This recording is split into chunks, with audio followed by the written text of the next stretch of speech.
Halo Bapak Ibu yang saya hormati. Jumpa lagi bersama saya, rekan pembelajar Anda Vincent Purba di zona NLP. Bapak Ibu tetap semangat bukan? Oke, saya yakin Anda adalah orang-orang yang bersemangat. Karena semangat ini sangat penting Bapak Ibu di dalam aktivitas kita keseharian, di dalam mewujudkan segala impian-impian kita. Karena semangat ini membangkitkan energi Bapak Ibu, tidak hanya bagi kita, juga bagi orang-orang yang ada di sekeliling kita. Karena itu sering dibilang semangat bersifat menular Bapak Ibu. Semangat, antusias, atau dalam bahasa Inggris disebut dengan enthusiasm, itu berasal dari kata entheos atau di dalam Tuhan. Jadi Bapak Ibu, apapun keyakinan kita, orang-orang yang bersemangat pasti ada Tuhan di dalamnya. Baik Bapak Ibu, di kesempatan yang berbahagia ini, saya ingin men-sharingkan satu topik yang sangat luar biasa di dalam ilmu Neuro Linguistic Programming atau NLP. Yang mana fungsi NLP adalah memodifikasi perilaku manusia. Jadi, yang mau saya sharingkan adalah salah satu metodologi di dalam NLP yang disebut dengan Slate of Mode. Apa itu Slate of Mode? Kalau kita artikan secara harafiah, Slate of Mode itu berarti bersilat lidah. Lucu ya Bapak Ibu, artinya bersilat lidah. Oke, nanti di dalam pemaparan yang akan saya jelaskan sebentar lagi, Anda bisa mendefinisikan sendiri arti Slate of Mode ini, maksud dan tujuan dari Slate of Mode ini, dan yang terutama adalah fungsi dan kegunaan daripada Slate of Mode ini. Baik Bapak Ibu yang saya kasih, kita mulai sekarang. Perlu kita pahami bahwa di dalam mempelajari NLP atau Neuro Linguistic Programming, kita akan bersentuhan dengan ratusan terminologi bahasa di dalamnya. Jadi bagi Anda yang belum pernah belajar NLP atau alergi dengan bahasa asing, saya berharap Anda bersabar untuk dapat memahaminya, karena di dalam Slate of Mode ini juga akan kita temui banyak terminologi bahasa asing. Nah, Slate of Mode ini adalah tools yang ajaib dan alat yang luar biasa yang fungsinya adalah untuk mengubah keyakinan atau belief seseorang. Jadi bagi siapa yang menggunakan Slate of Mode ini akan mempunyai kemampuan yang lebih unggul untuk melakukan persuasi kepada siapapun dan terutama mematahkan keyakinan atau belief seseorang. Nah, untuk lebih ringkasnya saya ingin memberi gambaran memberikan ilustrasi kepada Anda semua dalam sebuah cerita.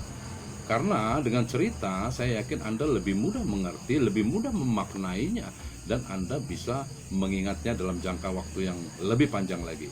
Nah, cerita ini tentang seorang tokoh yang luar biasa, seorang tokoh di bidang kemanusiaan, bahkan tokoh ini menerima Nobel tentang kemanusiaan. Semboyan dari tokoh ini adalah ahimsa dan agape. Mungkin Bapak Ibu tahu siapa tokoh ini? Betul sekali, tokoh ini adalah Mahatma Gandhi. Nah, cerita ini sudah beredar sekitar tahun 2014-an. Nah, cerita ini adalah sebagai berikut. Cerita ini terjadi pada saat Mahatma Gandhi mengambil fakultas hukum di University College of London. Beliau punya seorang dosen yang bernama Prof. Peter. Nah, Prof. Peter ini tidak menyukai Mahatma Gandhi. Baik, di suatu saat pada jam makan siang, Profesor Peter ini pergi ke kantin kampus untuk makan siang dan kemudian duduk di satu meja. Nah, tidak lama berselang, datanglah Mahatma Gandhi untuk makan siang di tempat yang sama. Setelah beliau mengambil makanannya, kemudian beliau duduk di meja Prof. Peter, makan berdampingan dengan beliau.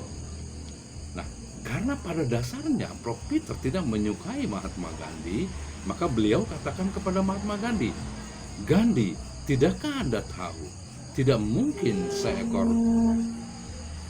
Gandhi, tidakkah Anda tahu, tidak mungkin seekor babi makan berdampingan dengan seekor burung?"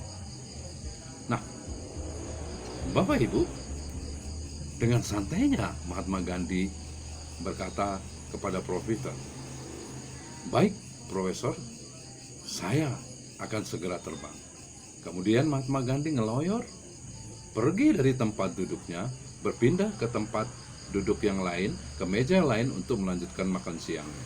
Nah, kalau kita cermati kalimat counter yang digunakan Mahatma Gandhi ini, pertanyaan kita, siapakah yang dimaksud dengan seekor babi itu dan siapakah yang dimaksud dengan seekor burung ini? Nah, Profesor mendengar jawaban Gandhi, mukanya kemerahan. Ia marah besar dan berjanji di dalam hatinya, besok saya akan balas perlakuan Gandhi kepada saya. Nah, keesokan harinya di dalam kelas, di depan siswa-siswa yang lain, pada saat belajar, Profesor mengajukan satu pertanyaan kepada Mahatma Gandhi yang tujuannya sudah jelas, kita tahu, untuk menjebak Mahatma Gandhi. Pertanyaan Profesor adalah sebagai berikut. Gandhi, jika dalam satu perjalanan Anda menemukan satu tas penuh berisi uang dan satu tas penuh berisi kebijaksanaan, manakah yang akan Anda ambil? Dengan gaya santai dan rileksnya, Mahatma Gandhi mengatakan, saya akan mengambil satu tas penuh berisi uang. Profesor tersenyum sinis, merasa Mahatma Gandhi masuk dalam jebakan pertanyaannya.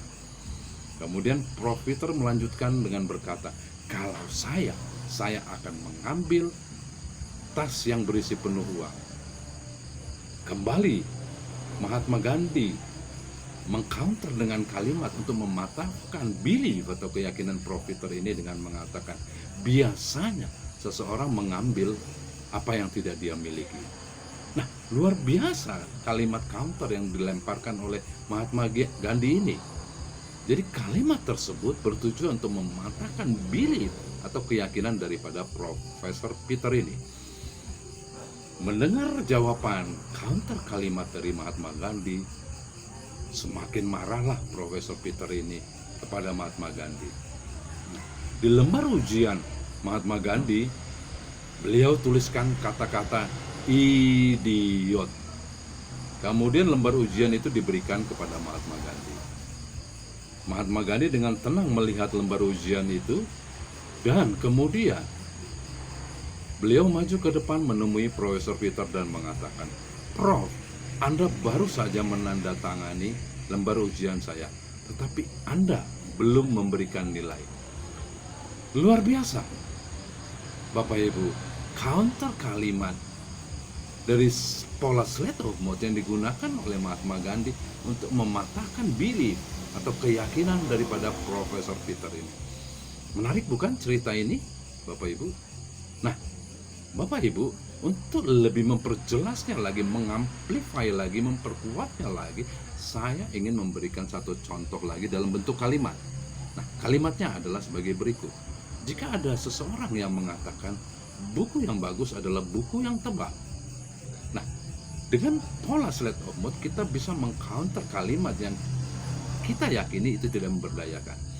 Kalimat counternya, kalimat untuk menyanggahnya adalah sebagai berikut.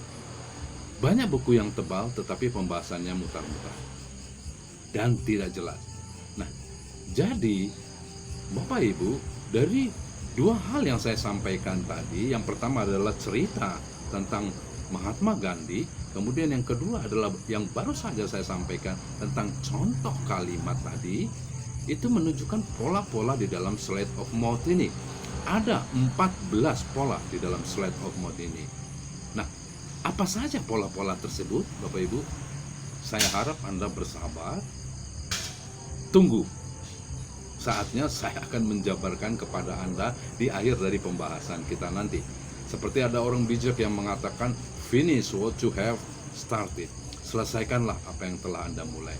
Jadi saya mengajak Anda semua bersama dengan saya menyelesaikan atau menuntaskan sharing ini sampai di akhir, supaya kita semua mempunyai gambaran yang jelas, gambaran secara menyeluruh tentang definisi slate of mouth ini, maksud dan tujuannya, dan terutama fungsi dan kegunaannya pada diri kita.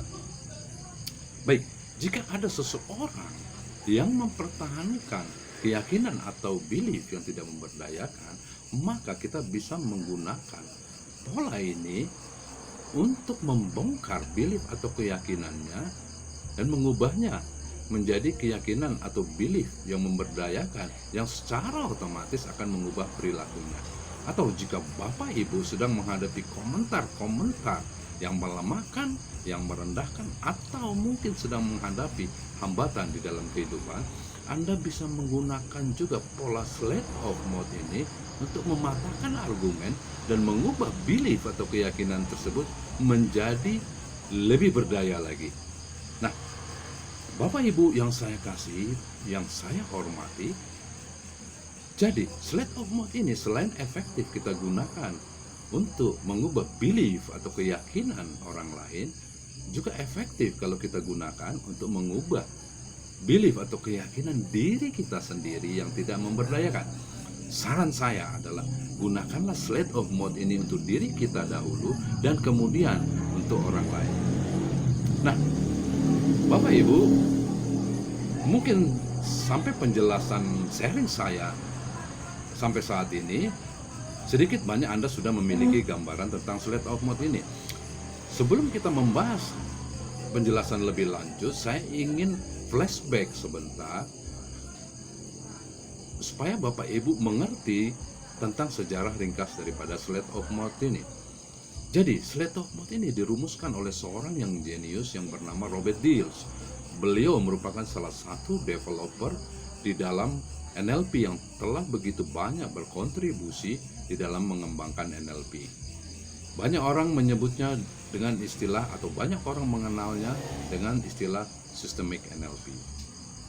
Nah, di dalam sejarah pemodelan daripada slate of mouth ini, Robert Dills sangat tertarik dengan pola-pola bahasa yang digunakan oleh Richard Bandler. Siapa Bapak Ibu Richard Bandler itu? Ada yang tahu Bapak Ibu? Beliau adalah co-founder dan co-creator dari NLP. Nah, di mana pola-pola yang digunakan oleh beliau bisa mengubah belief atau keyakinan seseorang sehingga secara otomatis akan mengubah perilakunya. Oleh karena itu, oleh Robert Dills kemudian pola tersebut dirumuskan, disistemasikan, dipetakan, dan lahirlah slate of mouth ini. Nah, Bapak Ibu, NLP atau Neuro Linguistic Programming ini merupakan suatu pengetahuan untuk memodifikasi perilaku manusia. Demikian juga dengan slate of mouth ini telah banyak dibuktikan oleh banyak orang efektif untuk mengubah atau keyakinan atau belief seseorang. Nah, baik Bapak Ibu, sebagai tambahan wawasan untuk kita, Robert Dills selain melakukan pemodelan di dalam slate of mouth ini, beliau juga melakukan banyak pemodelan di dalam NLP. Pemodelan beliau yang terkenal diantaranya adalah Neurological Level atau NLL. Kemudian ada juga yang disebut dengan Unified Field Theory for NLP. Ada juga pemodelan beliau yang terkenal yang disebut dengan Remprinting dan lain sebagainya, Bapak Ibu. Nah, Robert Dills ini masih hidup, Bapak Ibu, sampai sekarang. Jika Anda tertarik, Anda berhasrat untuk belajar langsung dengan beliau, bisa, Bapak Ibu. Silakan Anda datang ke tempat beliau, ke kota beliau. Beliau tinggal di Portland, Oregon, USA, Amerika Serikat. Nah, demikianlah sejarah ringkas daripada slate of mouth ini. Nah, Bapak Ibu, kita kembali ke pembahasan tentang slate of mouth ini. Jadi dengan menggunakan pola ini, kita dapat mengenali dan mengidentifikasi kenapa seseorang memegang suatu keyakinan dan perilakunya. Nah, untuk lebih jelasnya, saya ingin memberikan contoh kalimat kepada Anda. Nah, contoh kalimatnya adalah sebagai berikut. Jika ada seorang anak yang mengatakan atau mengeluh seperti ini, wah, ini susah banget, saya nggak mungkin bisa. Nah, kalau kita cermati kalimat dari anak tersebut adalah kalimat yang tidak memberdayakan. Kalimat tersebut merupakan representasi dari pengalaman yang ia alami, kemudian diberikan penilaian dan pemaknaan sehingga menjadi belief atau keyakinan daripada anak tersebut. Nah, tugas kita sebagai orang tua adalah membongkar susunan kalimat-kalimat tersebut sehingga keyakinan atau belief dan perilaku daripada anak tersebut ikut berubah. Nah, kalimat untuk membongkar atau mengcounter kalimat dari anak tersebut adalah sebagai berikut. Nah, susah itu apa berarti tidak bisa? Sepertinya Anda perlu mencoba cara lain untuk mengerjakannya. Nah, itulah contoh counter kalimat untuk anak tersebut, Bapak Ibu. Kalau Anda cermati, kalimat yang saya lontarkan adalah kalimat pertanyaan. Karena Robert Dills dalam Slate of Mode ini banyak menggunakan teknik bertanya. Nah, jadi sampai saat ini dapat kita simpulkan bahwa tujuan utama dari penggunaan Slate of Mode ini adalah mengubah keyakinan atau belief seseorang dan mentransformasikannya menjadi belief atau keyakinan yang kita inginkan atau yang orang tersebut butuhkan agar orang tersebut menjadi lebih berdaya. Bapak Ibu, Robert Dills mengatakan bahwa di dalam setiap belief itu ada struktur. Untuk kita dapat menggunakan Slate of Mode ini dengan tepat kepada siapapun, kita harus memahami dan mengenali struktur dari belief ini. Nah, diagram pola dari struktur belief ini adalah cause, effect, meaning. Cause itu jika, efek itu maka, meaning itu artinya. Oke, lebih mudahnya saya akan memberikan contoh dalam bentuk kalimat. Nah, jika ada seseorang yang mengatakan sebagai berikut, jika saya tidak bisa menjual produk, maka semua usaha saya akan sia-sia. Sepertinya saya tidak berbakat menjadi seorang penjual. Nah, Bapak Ibu, struktur belief dari kalimat tersebut adalah sebagai berikut. Jika saya tidak bisa menjual produk, itu disebut dengan kausnya, jikanya. Maka semua usaha saya akan sia-sia. Itu yang disebut dengan efek atau maka.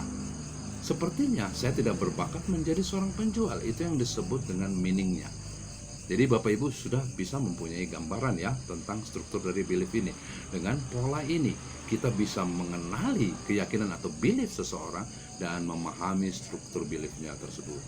Nah, oleh Robert Dills, struktur dari belief ini disebut dengan istilah NBS. Apa itu NBS? NBS adalah Normalized Belief Structure.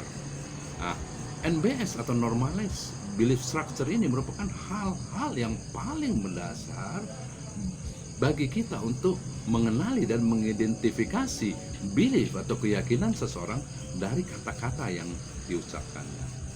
Nah, NBS ini mempunyai dua pola. Pola yang pertama disebut dengan cause effect atau menyebabkan. Pola ini kita jumpai dalam bentuk bahasa lebih dari satu bentuk. Yang kedua yang disebut dengan kompleks ekuivalen atau kesetaraan yang kompleks. Nah, Bapak Ibu, di dalam pembahasan Slate of Mode ini, Robert Dills selalu berbicara tentang belief. Belief bisa kita katakan juga sebagai asumsi. Nah, permasalahan yang sering terjadi di dalam struktur belief ini adalah di cause dan meaningnya, di jika dan artinya. Nah, oleh karena itu Robert Dills banyak menggunakan teknik bertanya di dalam penerapan Slate of Mode ini. Nah, jadi jika kita ingin mengubah keyakinan seseorang secara halus, hal itu disebut dengan istilah persuasi.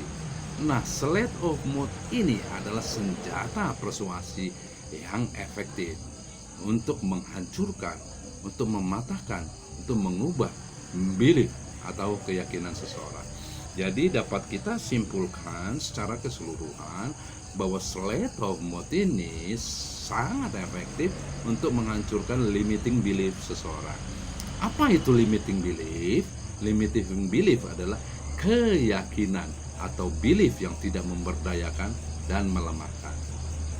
Baik Bapak Ibu, sampailah kita kepada pembahasan utama yang saya janjikan tadi kepada Bapak Ibu, yaitu tentang ke-14 pola di dalam Slate of Mode ini.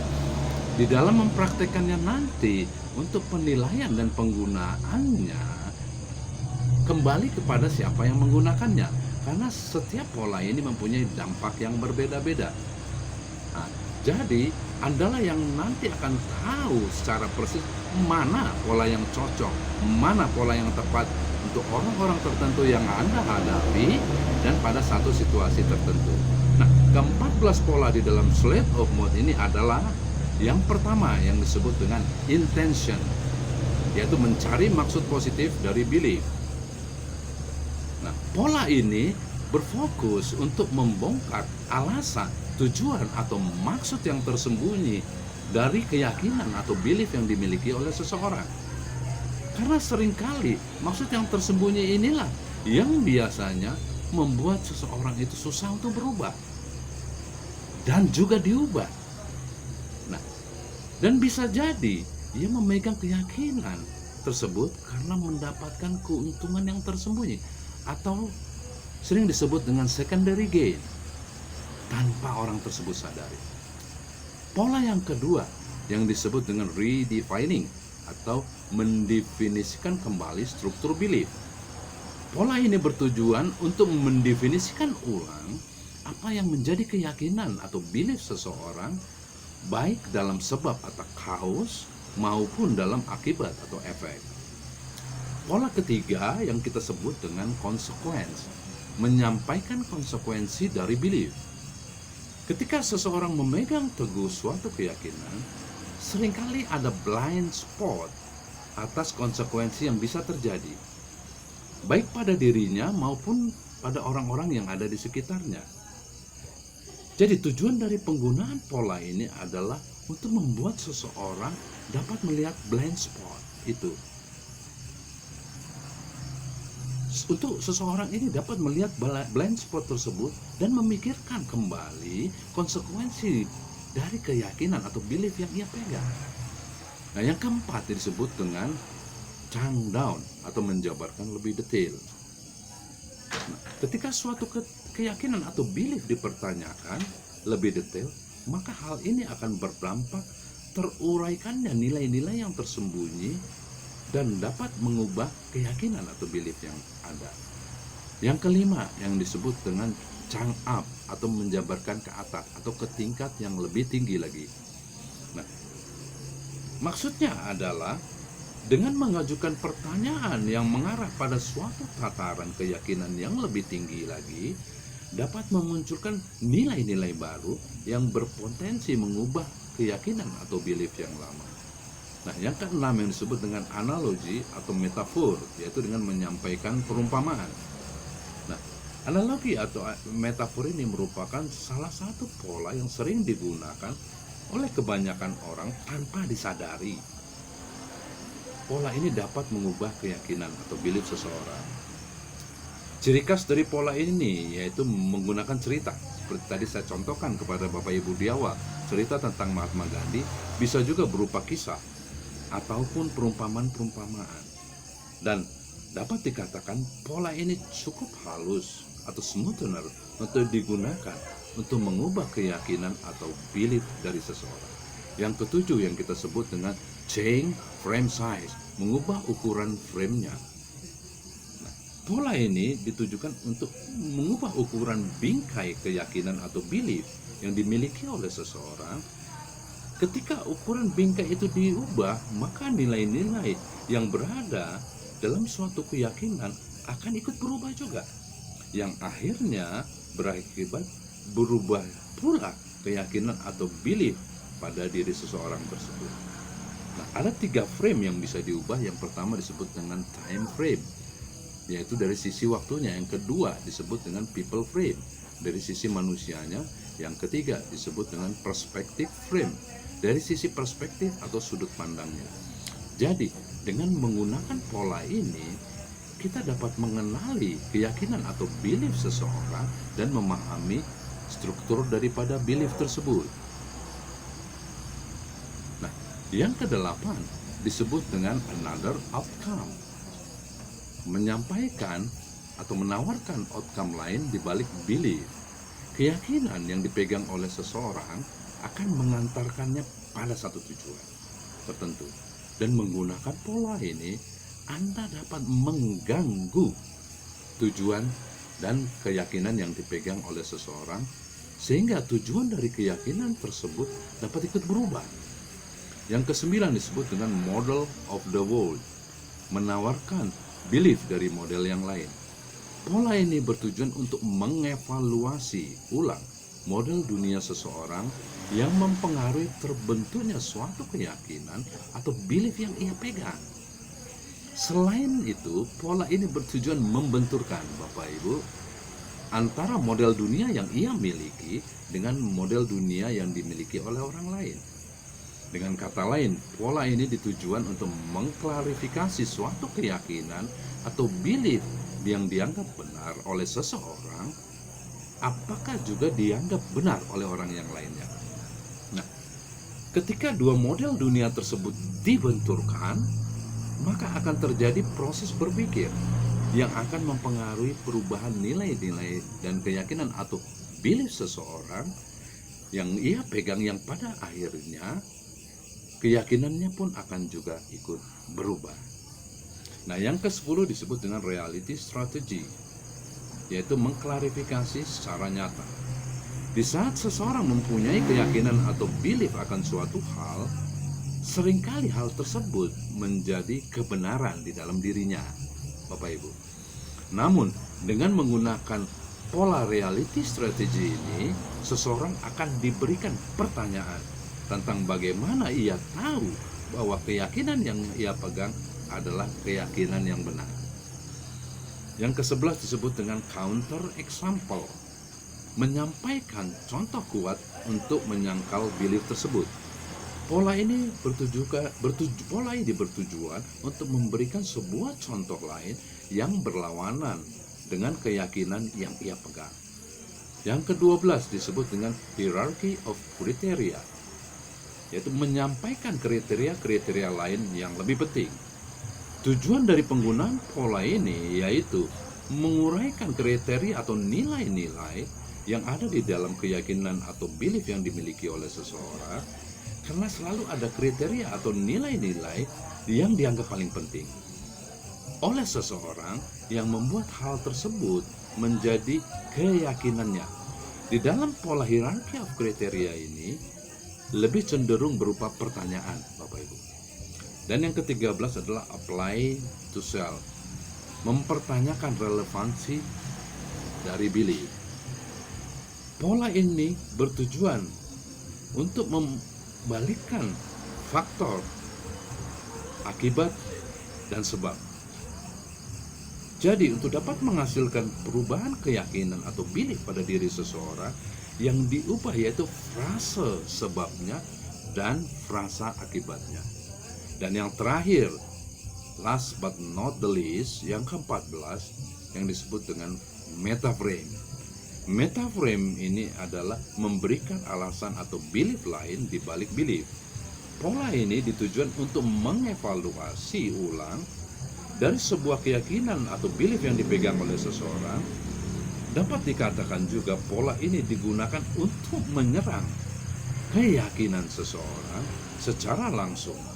Dan pola ini juga ditujukan untuk menawarkan nilai atau keyakinan yang lain dari suatu keyakinan yang dipegang oleh seseorang. Jadi Bapak Ibu yang saya hormati, Bapak Ibu yang bersemangat, inilah ke-14 pola di dalam Slate of Mode ini. Nah, apakah sudah selesai pembahasan kita? Belum, Bapak Ibu. Karena dengan memahami ke-14 pola ini saja pun belum cukup. Kita harus mengerti bagaimana kunci keberhasilan menggunakan pola-pola di dalam Slate of Mode ini. Nah, seperti kita pahami, Slate of Mode ini hanyalah sebuah metodologi dan alat bantu yang luar biasa untuk mematahkan keyakinan atau belief seseorang. Tapi tetap semuanya itu kembali kepada siapa yang menggunakannya. Alat hanyalah sebuah alat. Siapa yang menggunakannya lebih memiliki pengaruh terhadap tingkat keefektifannya. Nah, jika kita menyentuh keyakinan atau belief seseorang, maka ini merupakan hal yang sangat sensitif. Perlu kita cermati ini Bapak Ibu. bahkan bisa menimbulkan masalah jika kita menentang dan menantang belief atau keyakinan seseorang. Oleh karena itu, Bapak Ibu, ada dua kunci keberhasilan di dalam menggunakan slate of mouth ini. Yang pertama yang disebut dengan rapport, membangun kedekatan. Jadi, Bapak Ibu, kita harus sudah berhasil membangun kedekatan atau rapport sebelum menggunakan slate of mouth ini. Inilah kunci keberhasilan yang pertama dari slate of mouth ini. Jangan pernah menggunakan slate of mouth ini jika subjek merasa tidak aman dan tidak nyaman dengan Anda atau break rapport. Itulah sebabnya mengapa membangun rapport atau kedekatan ini wajib didahulukan sebelum kita menggunakan slate of mouth ini. Yang kedua, kita sebut dengan smoother. Inilah kunci keberhasilan yang kedua di dalam slate of mouth ini. Nah, seperti kita ketahui, tujuan utama kita menggunakan slate of mouth ini, Bapak Ibu, adalah apa tadi? Ibu, mengubah keyakinan atau belief seseorang. Maka di dalam penggunaannya pun harus diperhalus. Karena kalau kita tidak berhati-hati dalam menggunakannya, slate of mouth ini dapat berkesan kasar, tajam, dan menusuk pada saat digunakan. Nah, untuk dapat membuat slate of mouth ini menjadi lebih halus, lebih mudah diterima oleh subjek, ada dua cara yang bisa kita gunakan. Yang pertama kita sebut dengan as if, yang kedua kita sebut dengan quote. Apa itu as if? As if itu adalah pengandaian.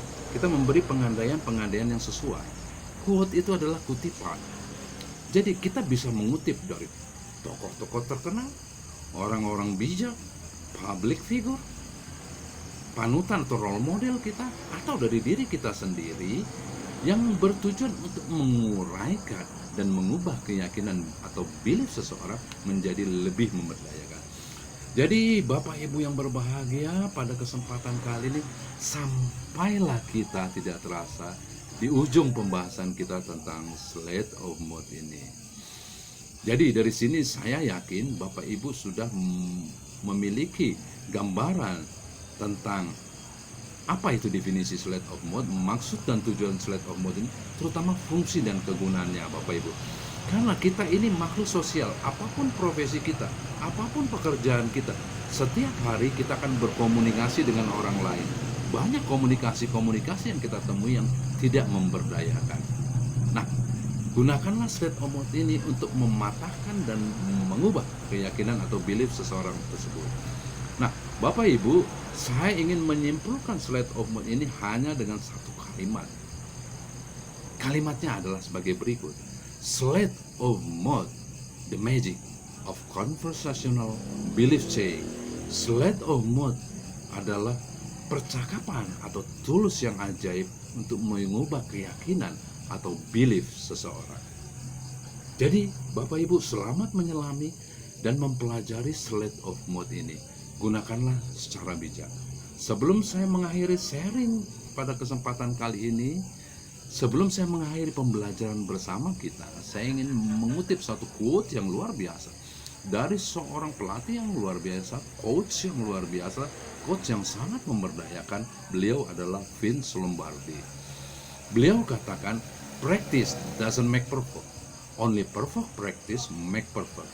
Latihan tidak membuat kita menjadi sempurna, latihan yang sempurnalah yang membuat kita menjadi sempurna.